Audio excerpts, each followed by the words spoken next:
আগরতলা শহরের পরিবহন ব্যবস্থা ও যানজটের সমস্যা নিয়ে শেষ পর্যন্ত নড়েচড়ে বসল প্রশাসন। শহরের এই জটিল সমস্যাটির সমাধানে সোমবার এক উচ্চ পর্যায়ের বৈঠক করলেন মুখ্যমন্ত্রী মানিক সাহা। শহরের পরিবহন ব্যবস্থাকে ঢেলে সাজাতে বেশ কিছু প্রকল্প নিয়ে আলোচনা করলেন মুখ্যমন্ত্রী। আগরতলা শহরের পরিবহন ব্যবস্থা দিন দিন জটিল ও সংকীর্ণ হয়ে পড়ছে। দিনের ব্যস্ততম সময়গুলিতে যানজটের সমস্যা মারাত্মক আকার ধারণ করেছে। রাস্তার আশপাশ বিভিন্ন কারণে বেদখল হয়ে থাকাতে সাধারণ পথচারীদের হাঁটাচলাও ঝুঁকিপূর্ণ হয়ে গেছে শহরে।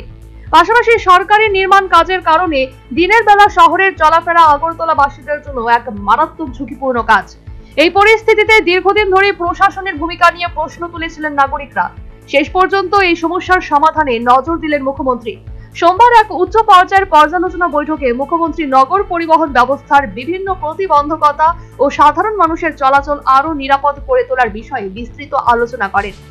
বৈঠকে শহরের বাড়তে থাকা যানবাহনের চাপ, রাস্তার ক্ষমতা, পথ নিরাপত্তা, গণপরিবহন ব্যবস্থার উন্নতি ও নগর পরিকল্পনার ভবিষ্যৎ দিক নির্দেশনার বিষয়কে খতিয়ে দেখা হয়। মুখ্যমন্ত্রী জানান, আগরতলাকে একটি আধুনিক, গতিশীল ও জনবান্ধব শহরে রূপান্তর করতে দীর্ঘমেয়াদী সুষ্ঠু পরিকল্পনা গ্রহণই হবে সরকারের মূল লক্ষ্য।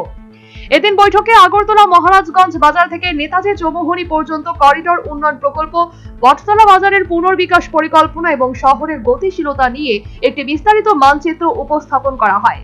শহরের গুরুত্বপূর্ণ বাজার অঞ্চলগুলিকে আধুনিক রূপ দেওয়া, পথচারী চলাচল সুবিধাজনক করা, যানজট কমানো এবং গণপরিবহনের দক্ষতা বাড়ানোর মতো বিভিন্ন প্রস্তাবও আলোচনায় উঠে আসে। বৈঠকে সংশ্লিষ্ট দপ্তরের উচ্চপদস্থ কর্মকর্তারা উপস্থিত ছিলেন এবং শহরের উন্নয়নে দ্রুত কার্যকরী পদক্ষেপ গ্রহণের উপর জোর দেওয়া হয়। Bureau report, news vanguard.